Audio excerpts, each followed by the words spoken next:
Hora de conversar com Carlos Andreasa e o nosso primeiro assunto, aliás, o nosso assunto de hoje é a situação calamitosa dos Correios e as ações tomadas pelo governo para tentar salvar a estatal. Andreasa, bom dia para você. Fala, Luiz Megali, Sheila Magalhães, Carla Bigato, bom dia, meus amores.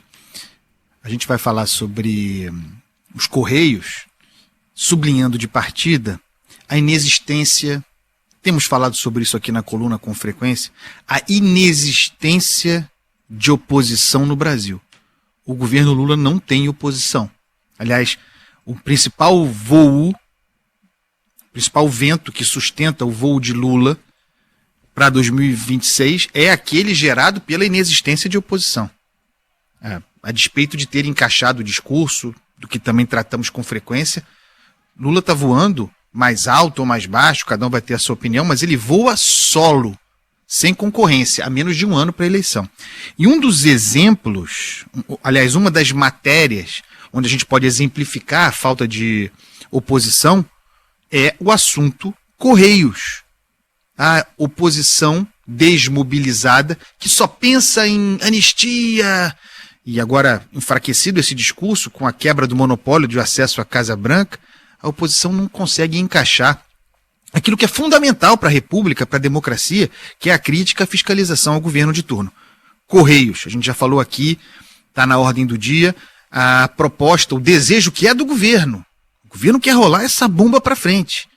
O governo não quer transformar formalmente, porque na prática os Correios numa empresa dependente, porque tem de colocar no orçamento. E aí é mais bomba, é mais colapso fiscal para o Brasil. Então sustenta-se essa independência dos Correios agora à custa da projeção de um empréstimo de 20 bilhões de reais, com B de bola, que está longe de resolver o problema. Seriam 10 bilhões para 25, 10 bilhões para 2026, para cobrir um rombo, um prejuízo que só no primeiro semestre do ano da graça de 2025 chegou a quase 4 bilhões e meio de reais. Só no primeiro semestre desse ano o prejuízo da Petrobras. Então é uma tomada de empréstimo para rolar essa bomba para frente, 20 bilhões de reais, e aí diz o Estadão de hoje, o empréstimo, abro aspas para o jornal, o empréstimo de 20 bilhões que o governo quer para a empresa, a ser obtido, digo eu, sobretudo, não exclusivamente, mas sobretudo, junto a bancos públicos, Caixa, Banco do Brasil, esse empréstimo é maior do que qualquer outra garantia concedida pela União para estatais, estados e municípios nos últimos 15 anos. Esse empréstimo absurdo per si teria ou terá a garantia do Tesouro, avalizado pelo Tesouro, o que quer dizer, eu garanto para você que está me ouvindo que esse empréstimo jamais será pago, virará dívida, garantida por nós. Quando a gente escuta, não é garantido pelo Tesouro, que Tesouro? Que Tesouro? Tesouro não tem R$1, não gera uma riqueza, o Estado não gera riqueza. Quem gera riqueza somos nós, esse dinheiro é nosso. Então a gente vai avalizar a tomada de empréstimo por uma empresa insolvente e mais insolúvel. São 12 trimestres consecutivos de prejuízo na Petrobras. O governo foi eleito com esse discurso, tá? É um discurso legítimo e quem elegeu o governo Lula, os eleitores brasileiros, a sociedade brasileira sabia transparentemente o que comprava. Não haverá desestatização dos Correios. Isso estava posto, dito. Não há nenhuma surpresa. A obrigação do governo, que, portanto, opta por não desestatizar, seria garantir que essa empresa, pelo menos, ficasse no 0-0.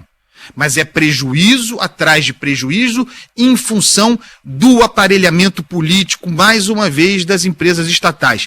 E aqui eu cito o hoje ministro da Justiça do governo Lula, Ricardo Lewandowski, então ministro do Supremo, quando deu uma liminar e abriu uma brecha para que vazassem a lei das estatais, abriu-se um buraco pelo qual passou a boiada toda para a ocupação de cargos políticos que deveriam ser técnicos em estatais como os Correios, e as consequências vêm depois. E é o que nós temos aí para a fiscalização. A imprensa precisa fiscalizar, porque oposição política mesmo não existe no Brasil, mas o papel da imprensa é fiscalizar e apontar esse descalabro, porque isso expressa o descalabro, a irresponsabilidade fiscal que graça no Brasil, tudo jogado para 2027. Se essa bomba vai explodir em 2027 ou se ela vai ser desarmada, a gente só vai saber lá, mas o governo Lula está varrendo tudo, jogando tudo para depois das eleições.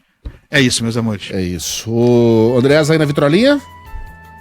Na vitrolinha 10 Mandamentos, que é do Arlindo Cruz e do Zeca Pagodinho, nessa gravação do grande Toque de Prima, o grupo Toque de Prima, com a participação do Zeca Pagodinho. Eu adoro esse samba. Um beijo, meus amores. Beijo, até amanhã.